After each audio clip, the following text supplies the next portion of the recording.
Well, back at it again. I figured I'd show you some of the plants I'm growing here to take out to the ranch later.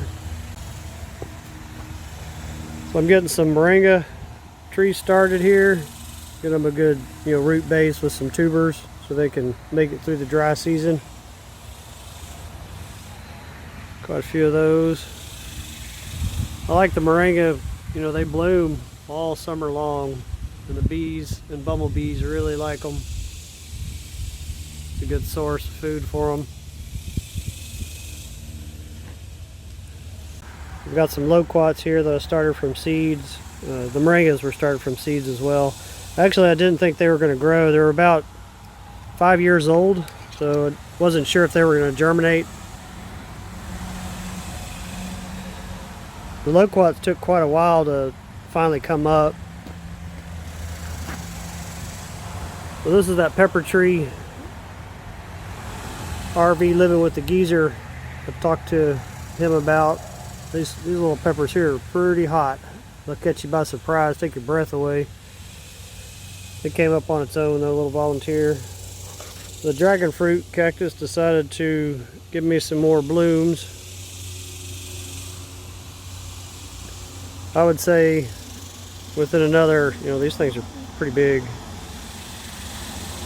I would say within another 2-3 days they'll be blooming. We've got 6 blooms.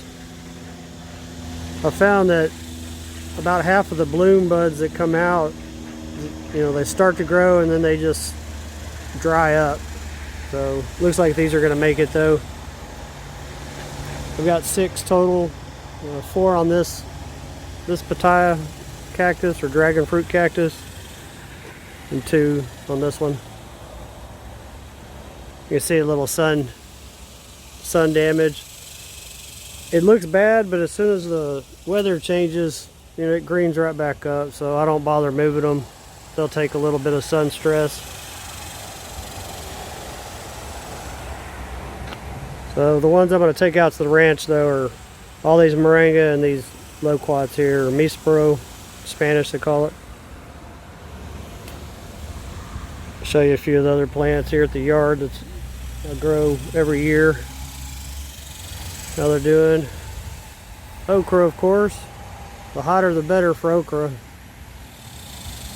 It'll take, 110 degrees, no problem. As long as you keep it watered. Had some little bitty caterpillars. Do a number on them. I had to pick them all off of there. I wish I had some chickens. I'm sure they would have had a field day with those. And the loofah. Very easy to grow. You can see it's having a little bit of heat stress. It'll perk right back up as soon as the cooler part of the day happens though. One of the blooms from it. These blooms are edible as well.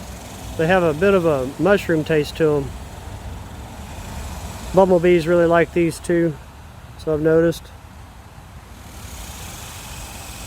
Another flower pod coming out here. So yeah, nice and healthy. Usually has more blooms this time of the year. I wasn't watered it enough at the first part of its growth cycle. You can see there's a whole bunch of little baby flower buds getting ready to start growing. And then of course my moringa that I have been growing here for about 8 years now. That's the one I get most of my tea that I make. Moringa tea. Well, that's about all I have. I'll see you on the next one.